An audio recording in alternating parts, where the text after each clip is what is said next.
Yeah, so let's walk through all the conferences. Maybe you guys give me some advice on where to put some money. So it being college basketball, let's start with the ACC. Duke and North Carolina, they've thrived due in part to an unmatched home court advantage.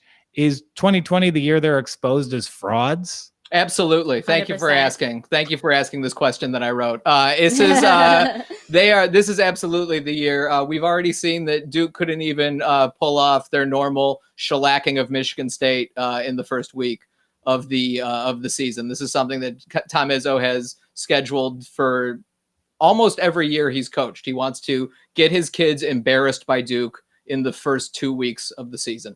This is something that he feels builds character, and it's been consistent. He can always set them up for a snuff film on a Tuesday on ESPN. But what happened this year that the Cameron Crazies weren't there is State won, which is, I believe, as a proud Spartan, the only reason that State won.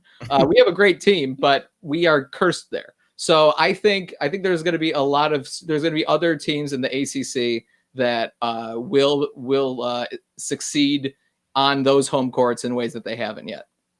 In particular, one team I like that I'm kind of confused as to what they're doing, and I can't believe I'm saying this out loud. Notre Dame. I actually like what Notre Dame is doing. They are taking the Tom Izzo approach, and Mike Bray has scheduled an absurd schedule this year for his team. They are playing more ranked opponents than they have in the 20 years that Mike Bray has been at Notre Dame. It is, I don't know what he gets out of it, but I think in late February, March, if we're still having games, Notre Dame will be battle tested and ready to go. Oh. And to your point, Notre Dame, if you're going to look at who to bet on in this conference, Notre Dame is 50-1. That seems like a pretty crazy long shot to me. I mean, I know it is. Is that worth me throwing $5, $10 on, or?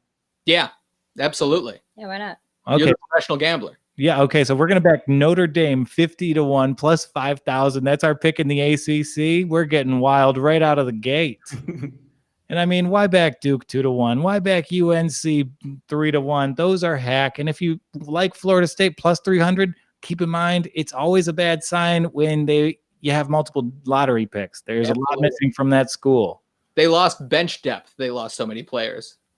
Yeah, so it's not going to be Florida State's year. I mean, and we don't like Florida State. They didn't let Rufat, friend of the show, rap before one of their big games, and we hold that grudge with them.